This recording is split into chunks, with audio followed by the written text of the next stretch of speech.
Happy New Year and welcome back to the Art and Business of Writing podcast. I'm Chris Jones and I'm with the great Kayla Thomas, wishing you a happy and productive 2017. So Kayla, did you do anything wild and crazy to ring in the new year?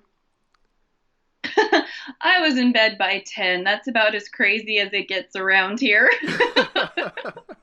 Oh man, well, if you're in bed at 10 on the West Coast, you should just migrate to the East Coast. You'll last till 1. Oh, that's true. That's true. My daughter usually stays up late and feels pretty cool about it. What about you? Did you go out or do anything interesting? No, no, I completely try to avoid going out. As I've gotten older, I've gotten wiser in that regard. So I typically like to stay in and Yeah, drink a true bottle, that. have a bottle of wine, eat some appetizers, and just kind of watch the new year come and go. So Yep, that's pretty much what it looks like at our house usually too. So, yeah, nothing over the top. It has. I don't think it's been anything over the top in the last 10 years. oh, I would say probably within the last 4 or 5 years, I've had some wild ones, but I always regret it the next day. And the older you get, the longer it takes to get over it. Yeah, such is life, such is New Year's. But glad to be in 2017 right now. It's gonna be awesome. It's funny because January always feels so much different than December, even though it's just a 1 day difference. It feels very new, doesn't it? It does. This is will sound kind of silly, but the last few years, January has been a very difficult month for me between losing people I love and getting really sick. And so I've actually learned to dread January and don't feel like things really take off for me until February. So I'm hoping this year that it's a little bit an uneventful January that kicks me off strong. Yeah, well, there's this new trend I was reading about last year where they tell you not to set your goals until February 1st because most people get excited and hyped in January, then they fall off. But typically, once February hits, you kind of hit your New Year routine and you know where you're headed. So maybe you're one of those February types. Maybe I am. And this year I actually have started working on we talked about our goals a couple shows ago, but I started working on my 2017 goals and habits in the last couple of weeks. So I feel like I've gotten a jump start. Nice, nice. So, well, today, speaking of jump starts, we're going to talk about ways to crush it with Evernote. You and I are big Evernote users. We've been using it for years. I've been using Evernote since 2013. How long have you been using it? Um, Probably late 2014. I didn't really know about it when I was writing my first book. I got into it when I was writing my second book, but I really took to it and can't imagine trying to write my books and run my business without it now. Yeah, no, it's just a great tool, and for people listening, I hope you'll really take to heart what we're about to tell you today because Evernote will change your entire life if you're not using it, especially your writing and creative life. There's so many great ways and features that you can use Evernote to really do amazing things with your writing. So that's what we're going to talk about today. I remember when I first started off with Evernote, I had the free version.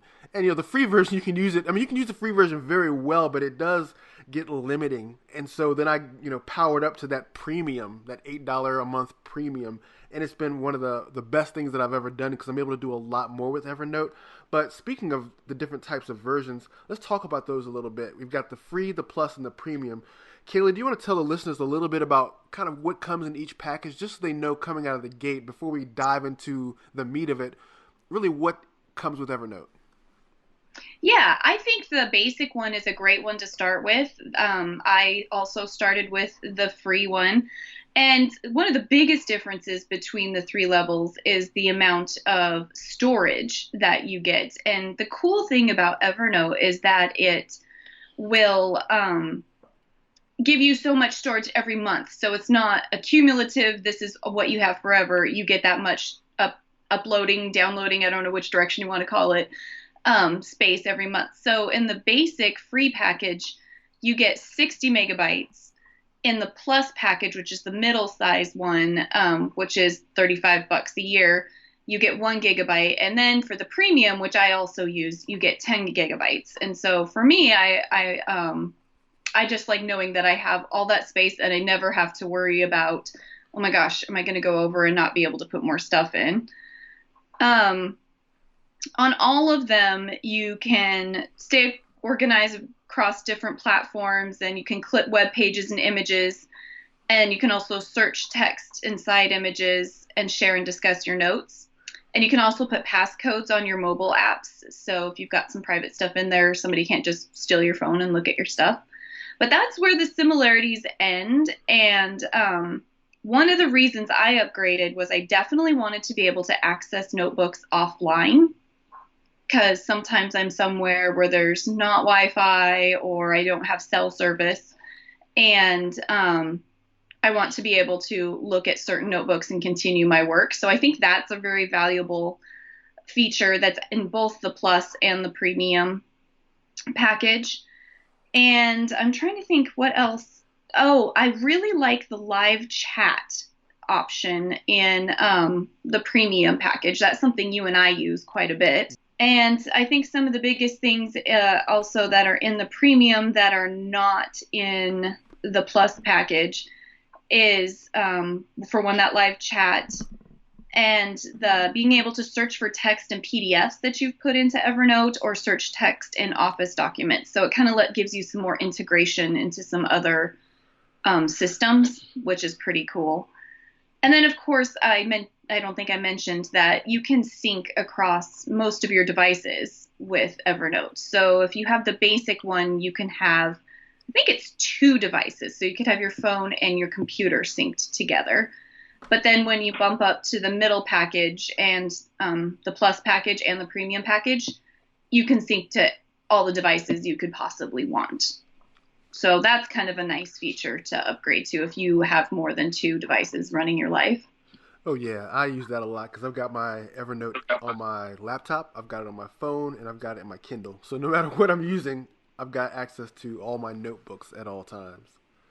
I never thought about using it in the Kindle. I guess I have a really old school Kindle, so it probably wouldn't work, but that's pretty neat. Yeah, I've got the Kindle Fire, so I can just pop it open and start typing into Evernote, and it's really cool because if I'm reading a book or something, I can highlight text and move it over into Evernote, which is nice. Yeah, that's sweet. I guess I do that on, not on the Kindle, but when I'm using the Kindle app on my iPhone and I'm reading, I will highlight things and then copy it and paste it over into Evernote for future reference. So that's pretty cool to be able to do. Yeah, so now that we've gotten familiar with the different packages, let's talk about how writers can really get big major value out of Evernote. So what are some of your favorite tools within Evernote to use as a writer? Right now, I am totally geeking out on Web Clipper. I've been doing a lot of research for the book that I'm writing right now, and the Web Clipper tool lets you be out on the internet, and it's a plugin maybe that you add, and so there's a little icon on your dashboard at the top of your internet explorer, wherever. And so if you're on a web page and there's an article or some information that you really want to hold on for later, instead of having to select it all and copy and paste it and stick it in a Word document or something, I just poke that little elephant icon and it says Web Clipper. It lets me choose if I want the whole page or a simplified article or just an image, and it lets me choose which notebook I want to put it in, and also tag it for whatever research I was doing. So it's already organizing it before I've even gotten it into Evernote, and it kicks it into Evernote, and I can go back to that article anytime I want and use that information that I was needing for my work. And I also use it for like business blog posts and stuff. I don't really like to read on my laptop. I would prefer to open a blog post and read it on my phone or something later. So a lot of times I'll clip those types of things into Evernote, into my business section, and go back and read them when I have time or when I'm waiting for something. So the Web Clipper is probably one of my most used tools for that kind of thing. Yeah, I love the Web Clipper for that same reason. Being able to because I'm a tab freak sometimes, and I'll have like 16 tabs open. And I'm like, oh my gosh, but I don't want to save, but I don't want to save everything as a favorite, and come back to it later or put it in a folder. So being able to use that little applet there and just click the web clipper and move it into Evernote allows me to store all those blog post like you said. It's a fantastic way to read later if you're a person who doesn't want to read in a browser like you say, or if you're a person who just is a tab person like me and you have a bazillion tabs open, but you probably don't want to slow your machine down or get distracted by them. It's a great way just to save something for later. Right. And I also really enjoy being able to grab images. Sometimes images will help inspire me. A lot of people will use Pinterest to make boards and things to help them describe things, but I just turn my book folders or book notebooks into that kind of a pin board of images to help me, an image that's inspiring a scene or a person or, that kind of thing too. So it's a great, great tool. So another thing we like to do in Evernote is collaborate, right, Chris? Oh yeah. Yeah, no. I've done this mostly with you, but it's a great thing. I've really enjoyed how easy it is to work with somebody on projects with this program. Yeah, no, I enjoy, because you and I can talk back and forth within a notebook or a stack of notes. And also done it with another friend of mine. Him and I worked on a course together. We did an e-course together, and we created a stack of notes there. And then I shared that stack with him. And so we were able to communicate, and we're able to not only text message each other through the app, which is helpful because then it keeps all the text messages together, but also we're able to Yeah. go inside and work inside the documents together so that whenever something needs to change or be updated or we need to build something really quickly, we can build the entire thing together as opposed to the alternative, which is passing documents back and forth together in an email or sharing a Google Doc, which again you have to have access. With Evernote you can do that stuff right through your mobile. Yeah, that is super handy. And I've learned as I've collaborated with other people on things that you do that email back and forth and you end up with 15 different documents with slight changes. And it gets confusing and it's easy to use the wrong one. So it's kind of dangerous. The only bummer about this, I know we're singing the praises of Evernote, but something you and I have noticed when we're collaborating is you can't type in the note at the exact same time. You kind of have to take turns. Right. We can watch each other update. Like if you're in there typing, it keeps updating and I can see what you're doing and I can see your little face up in the corner so I know what you're doing, but I can't write at the same time. So I have to wait till your face goes away. Yeah, yeah. To which there's always some sort of note. I'm out of the document now. And I think that's one of the challenges though, because to collaborate on a document in real time might be difficult because you could overwrite each other's changes. So I can understand that that's probably always going to be the way it is. But I definitely enjoy being able to collaborate in documents in Evernote. Oh yeah, for sure. And even if one of us is in it and typing, the other one can be messaging that person and just putting bugs in your ear. And so if I see you in there being like, oh, let's stick that in there and you can just do it while you're there. So there's lots of different ways to go about how you want to work with each other in there, but it's really an amazing tool. Yeah, and it's a great tool especially for co-authoring. If you're co-authoring a work together, it's fantastic. So if you're writing a book together, writing a paper together, collaborating on a story together, it's a great way to compile your research in the same place and write the same story. For sure. So there's also story stacks. That's another feature that I have learned to love. I actually just discovered it maybe in the last year or so. I didn't understand what they were, but now that I get it, a story stack is where you can drag several different notebooks all together into one pile. And so I'm working on a series of books. So I've started a story stack that has all of the notebooks that pertain to that series in the story stack. So I can open up that stack and everything is right there and I can go into the appropriate notebook to do whatever work. And it's easy to pull things into correlating notebooks. And that's where tagging comes in really nice too, as far as searching and stuff is tagging and keeping everything in those story stacks to keep like ideas and projects together.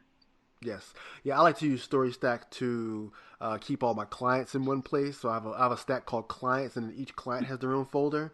I've got one for publications, and so for every magazine that I write for, they've got their own folder, and so all my notes and interviews from those different publications will all go into the correct folder. So it's great for being able to keep lots of ideas that are in one place.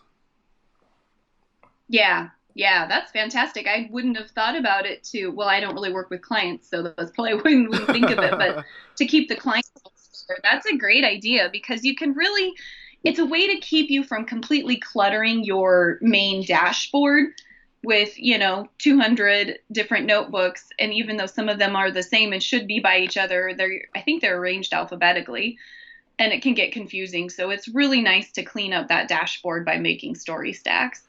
Yeah, it is. And, if you're a person who's got a business developed around a certain number of products, if you're a freelancer or a writer with certain numbers of products that you work on, you can kind of have the name of whatever you're calling your entity as the title stack. And then within it, you can have all your marketing stuff, all your logo stuff, all Yeah. your bio stuff, your headshots. So you can basically segment your entire business inside of stacks of notebooks so that you always have access to those stacks of notebooks in one place. So Evernote's a great way to organize your entire company and if you're running your writing business as a company. For sure. And I was just thinking too, as we were talking about, syncing between devices earlier and being able to use, depending on your plan, however many, there's always the option to go use their actual website. So, Yes. if you don't, you're on somebody else's computer, or you end up at the library or something and using a public computer, you can log into your account through a web browser and work away on that. And that can happen from any computer. So that's a really nice feature as well. In fact, don't you use the internet browser version of it more often than the app? Is that you that does that? I do use the internet browser a lot. I use it whenever I need to organize primarily. So I do a lot of the writing that I do it in my phone. But then when I need to organize Mhm. ideas, then I'll go and look at it kind of big picture because I want to see a larger layout. And then I can move stacks Mhm. around, move things, change titles, add tags, and it's a lot faster to do it that way when I can see a full spread. Gotcha.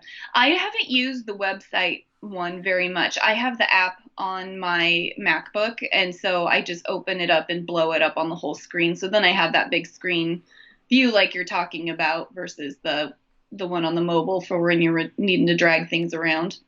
So, what else do you use it for, Chris? I know that you have delved into some features. You're a little bit more of an explorer than I am sometimes. So, you've delved into some features that I haven't played with a whole lot.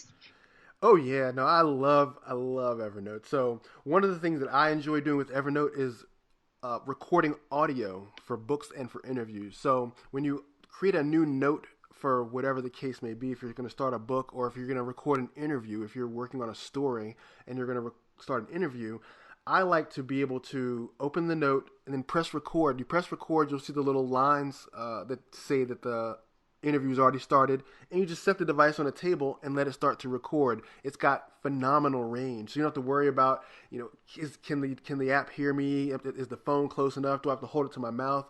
I can sit it on a tabletop, and I can pick up both parties in the conversation very loud and clear. And then a cool thing you can do is, if you're a person who doesn't want to have to transcribe later, I know some people type slower than others. I'm one of those people.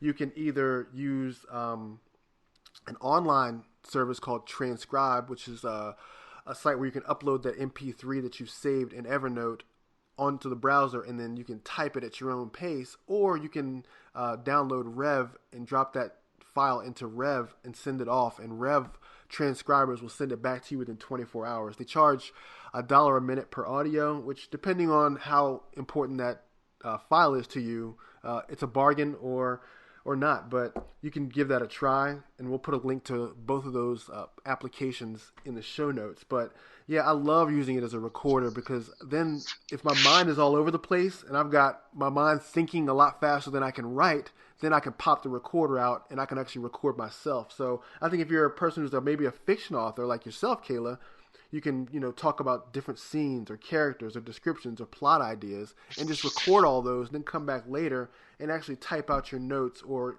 flesh out the rest of those ideas that you recorded on the fly, because sometimes it's just not feasible to write.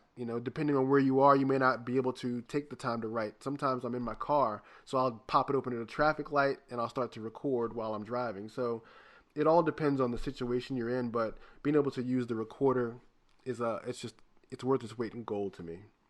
That is really cool. And I didn't even know that's what you were going to say because the only audio I've really worked with is we record these conversations with each other and then you drop the audio into Evernote so I can listen to it and create our show notes around it. And so I thought that's all that you were going to talk about. I had no idea that it had that other feature. So that's very cool. And the transcription idea is neat too. I know a lot of authors, I'm not one of them right now, but never say never, are into transcribing or, excuse me, dictating their work right now, whether it's because they have carpal tunnel issues that's limiting how much they can be at the keyboard, or they would like to, do writing and go for a walk at the same time.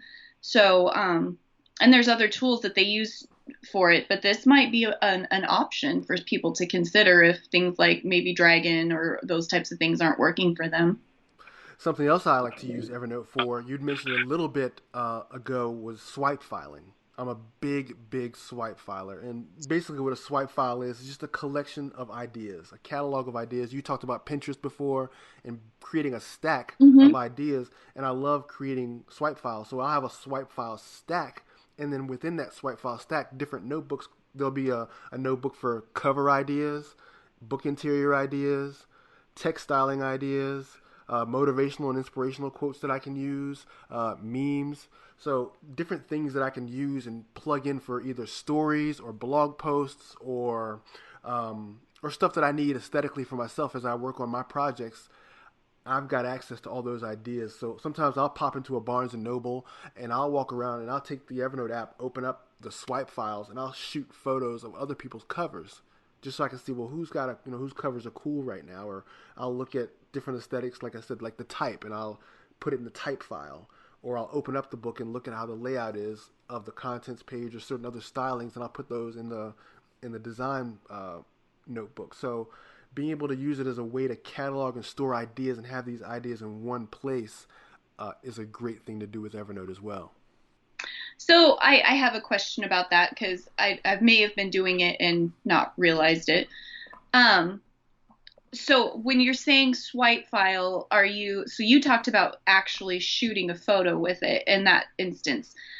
But if you were, say you were on your phone and you were looking at something, would you literally just swipe it with your finger and it sends it to Evernote? I'm a little bit confused about the logistics there. No, I would just open it up, click on photo, because it'll create a photo note, and then just take the picture.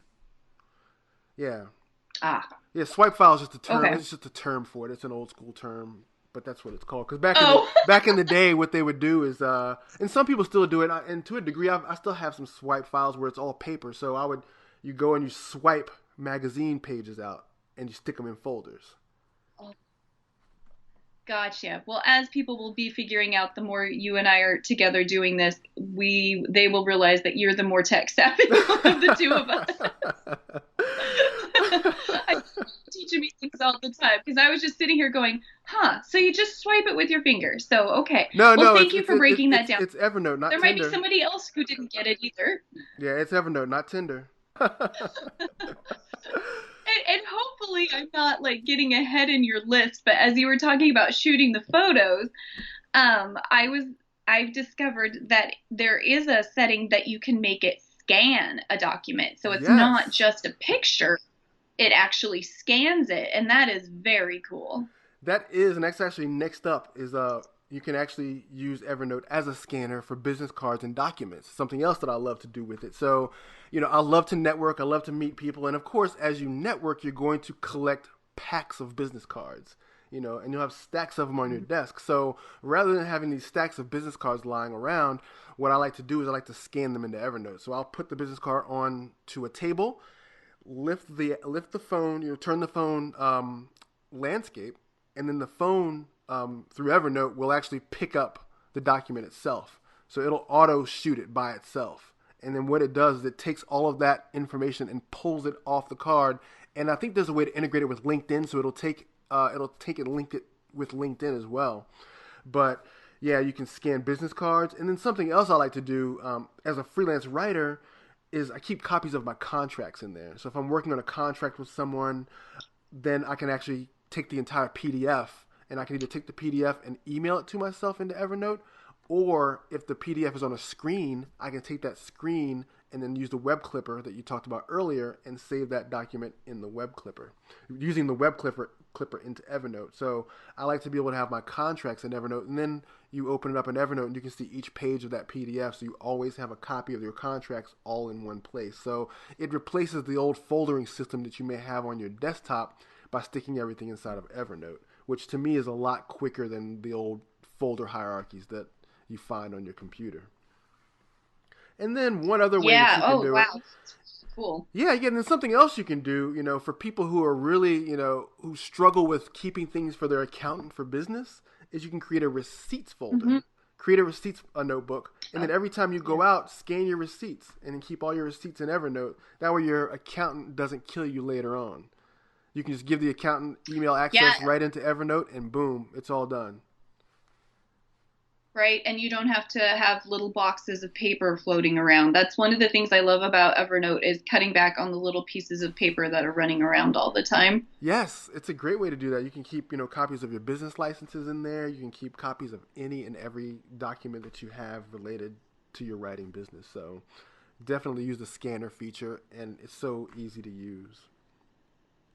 One of the things I use the scanner feature for is if I've been doing a lot of notebook writing by hand and I'm not wanting to have to type it all back into the computer, I've been taking pictures and scanning that information back into Evernote, and the pages of my journal are just in Evernote then to look at. I'm glad you brought that up. That's really cool. Moleskin has these Evernote notebooks now, so I'm really eager to try those out. They're kind of pricey. That's like for like the small thin ones, they're like $22 for the thin ones. So I'm gun shy. I'm hoping that maybe someone will just give me a gift card and I can try it out. But they say that you can Yeah. handwrite inside these notebooks, and then you can scan it. And when you scan it using this special Evernote paper, it'll translate it for you. Like it'll digitize all your handwritten notes. So if anyone listening has ever tried the Evernote notebooks, definitely let us know how those are. Leave us a note, email us. We'll put our information at the end of the show notes. Yeah, for sure. I've seen them as well and been curious. Yeah, I'm just not $22 curious yet. No, quite yet. Oh, something else I enjoy doing with Evernote is creating ebook libraries. So I'm a person, I'm always reading blogs. I'm always signing up for things on people's websites because I want the tips, and I want the 5 tips how to do this and the 6 ways to do that. So I want all these little premiums. And so I can take those premiums that I get, because typically when they open up in a browser. The PDF pops up in a browser when they send it to you. I can use the web clipper and save all of those and create ebook libraries. So I have all these book libraries from like Grant Cardone and Tim Ferriss and all these different thought leaders all in one place through their PDFs. So it's a cool way to store all of those. And then also, if you don't want to read in Evernote for some reason and you have a Kindle, there's this really awesome app called Send to Kindle that you can download. And then all you have to do is drag and drop PDFs that you want to put in your Kindle into this interface, and it'll send everything to your Kindle. So 2 great ways to create ebook libraries, one in Evernote and then one through your Kindle. But yeah, I love creating ebook libraries in my Kindle just so I have access to all of those lead magnets, because it's part of research that I'm always in the writing space, is how do I create a really cool lead magnet that people would want. So it's a great way to save all of those. That's a great idea. Even in the fiction world where you're needing to create lead magnets and things, and I'm following along of authors who are ahead of me, and that is a fantastic idea. I'm assuming you probably have to have a Kindle Fire or something to make it work, or No, all you need is your Kindle email address, and every Kindle has one. So you just have to go uh-huh. into your settings, and you'll see your Kindle email address, and you can send anything over to your Kindle. Cool. You are just full of good ideas today, Chris. Yeah, I try.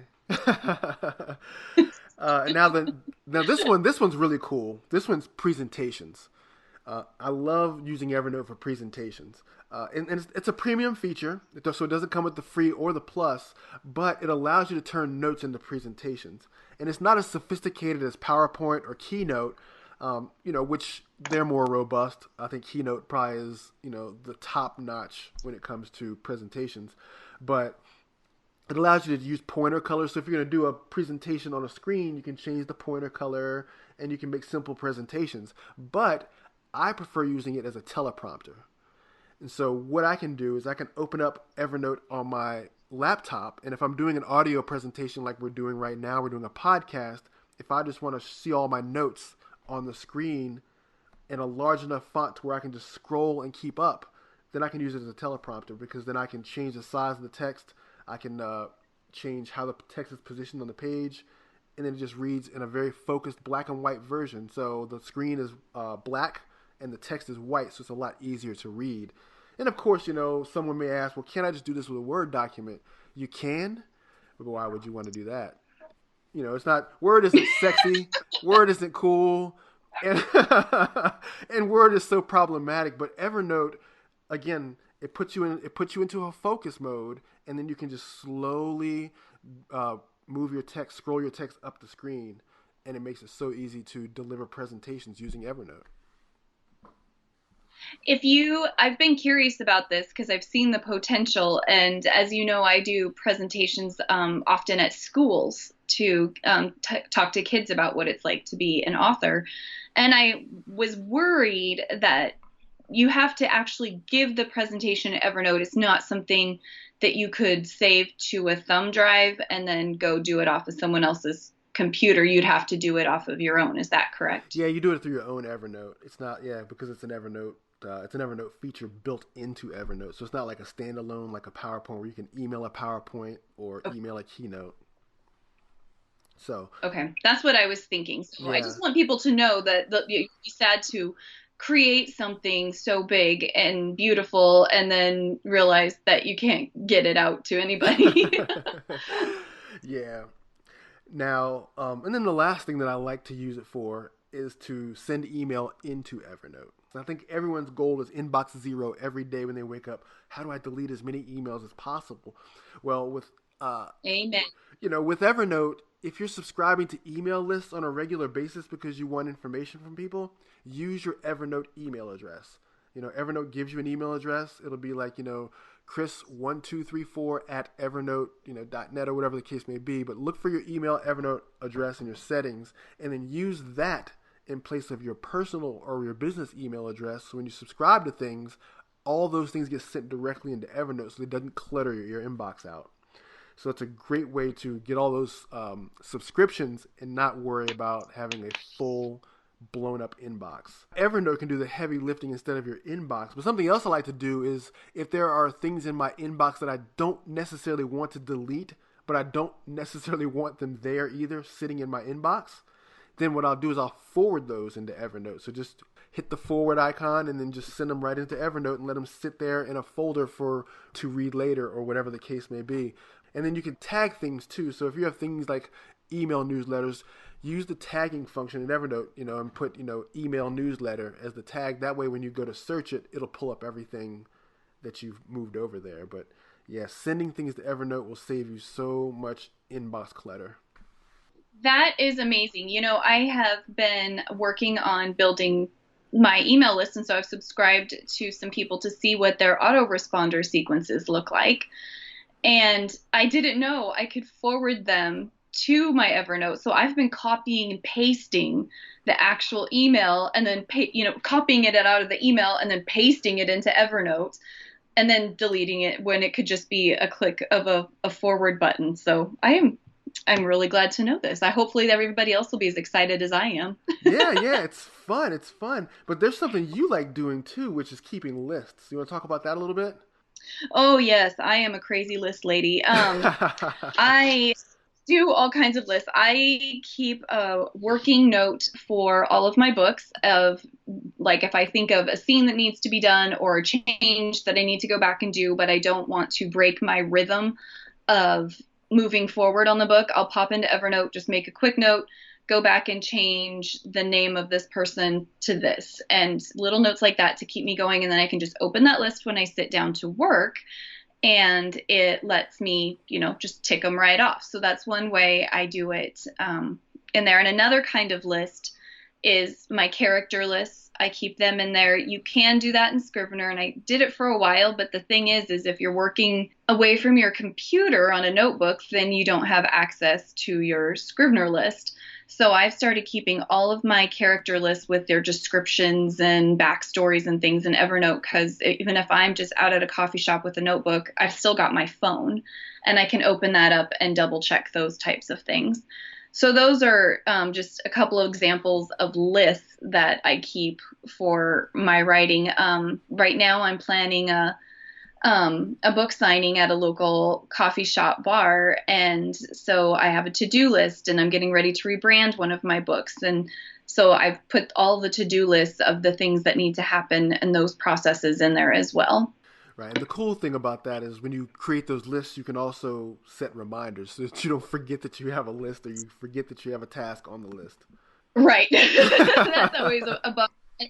And they have a great tab system where you can put little squares, empty squares next to things on your list, and you can check them off so you can physically see. Another thing I do, I keep track of my beta readers and where they are in the process. I will check off, I have two check boxes next to each beta reader's name, and I check off a box to tell me I've sent them a piece. And when they give me their notes, I check off that I heard back from them, so I can keep track of who I'm hearing back from reliably and who I'm not hearing back from reliably. So that's kind of a good way to keep track of those kinds of little things too, and also their email addresses and things, and the type of device they like to read on, so I can send them the appropriate type of file. Evernote is like this amazing ecosystem for a writer to be able to really maximize their entire content strategy. Definitely. And I feel like, well, obviously, after talking with you today, I have barely scratched the surface. And I'm sure there's more things even you need to play with. And, I think there's probably even more things we can do to make it work for us even better. There's this thing called the FaceTime camera note, and I haven't played with that one yet. But I'm imagining that you Oh, can record yourself. Yeah, so I haven't played with that feature yet, so we'll have to report back on that one later. But yeah, Evernote is so full of just robust features that you can use. And, we're about to come in for a landing here, but there are so many ways, even beyond the writing, that you can use Evernote for.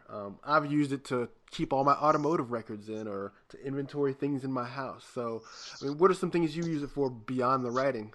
well, little things like keeping track of who wanted school pictures for my daughter, or and if I gave them to them or not. Again, a checklist.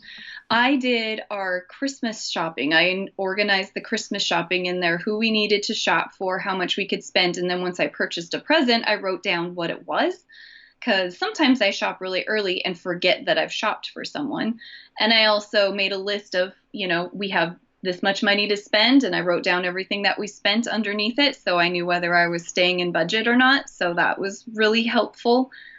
I like the idea of the automotive records. That might be something I incorporate. But for me, it helps me. Oh, my kids' book fair. I've been running my daughter's school book fair the last year, and there's a lot of moving pieces there.